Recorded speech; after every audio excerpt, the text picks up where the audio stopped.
শিৱসাগৰত সাংসদ তপন গগৈক কলা পতাকা প্ৰদৰ্শন কৰিলে আছুৱে।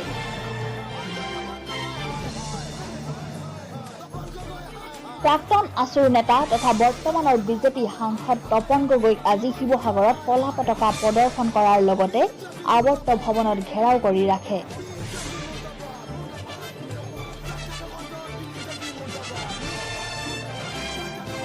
আছুৰ শিক্ষা সম্পাদক শৰৎ হাজৰিকাৰ নেতৃত্বত শতাধিক আছুৰ সদস্যই শিৱসাগৰৰ বৰপুখুৰী পাৰত অৱস্থিত আৱৰ্ত ভৱনৰ প্ৰৱেশদ্বাৰ ঘেৰাও কৰি কলা পতাকা প্ৰদৰ্শন কৰি কা বিৰোধী শ্লোগানেৰে প্ৰতিবাদ উত্তাল কৰি তোলে। আনহাতে প্ৰতিবাদস্থলীৰ পৰা আছুৰ সদস্যসকলক জিলা প্ৰশাসন তথা আৰক্ষীয়ে যাবলৈ কয় যদিও প্ৰতিবাদী আছু কৰ্মীসকল তপন গগৈ ওলাই নহা পৰ্যন্ত তাৰ পৰা নাযাওঁ বুলি স্পষ্ট কৰি দিয়ে। আৰক্ষীয়ে প্ৰতিবাদী আছুৰ সদস্যসকলক বলপূৰ্বকভাৱে গাড়ীত উঠাই শিৱসাগৰ সদৰ থানালৈ লৈ যায়।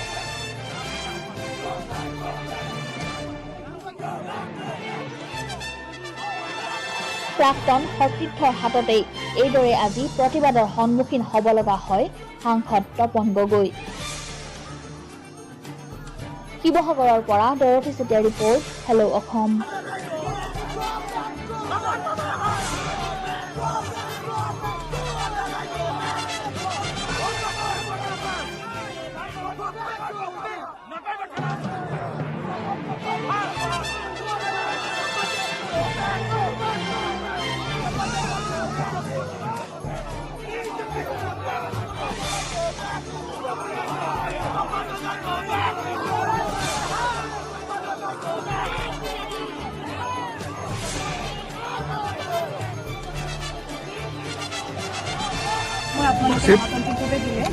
আপোনালোকে 144 চলি থকাৰ কাৰণে আমি বেআইনী জনতা হিচাপে ঘোষণা কৰিব বাধ্য হ'ম প্ৰশাসনৰ তৰফৰ পৰা। গতিকে ইয়াৰ পিছত আমি প্ৰশাসনিক ব্যৱস্থা গ্ৰহণ কৰিম। গতিকে আপোনালোকে অনুগ্ৰহ কৰি এই কামটো ত্যাগ কৰক।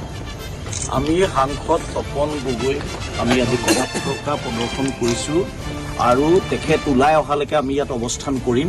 যিহেতু এইগৰাকী তপন গগৈ সদৌ অসম ছাত্ৰ সন্থাৰ নেতৃত্বত থাকোঁতে এই জাতিধ্বংসী নাগৰিকত্ব সংশোধনী বিধেয়কৰ ভয়াৱহতা আমাক বুজাইছিল আৰু বুজাই সমগ্ৰ অসমৰ ছাত্ৰ সমাজক জাতিৰ সুৰক্ষিত ভৱিষ্যতৰ কাৰণে বলিষ্ঠভাৱে মাত মাতিবৰ কাৰণে সংগঠিত কৰিছিল। আজি তেখেত সাংসদ নিৰ্বাচিত হোৱাৰ পিছত তেখেতে আজিৰ তাৰিখলৈকে জাতিৰ এই সংকটৰ সময়ত এষাৰো মাত মতা নাই। আমি ছাত্ৰ সন্থাই ধিক্কাৰ দিছোঁ আৰু তেখেতৰ নিৰ্লিপ্ত ভূমিকাক প্ৰতিবাদ জনাই আজি শিৱসাগৰলৈ তেখেত আহিছিল বুলি আমি জানিব পাৰি তাৎক্ষণিকভাৱে এই আৱৰ্ত ভৱনৰ সন্মুখত অৱস্থান কৰি তেখেতক এয়া কলা পতাকা আমি প্ৰদৰ্শন কৰিছোঁ।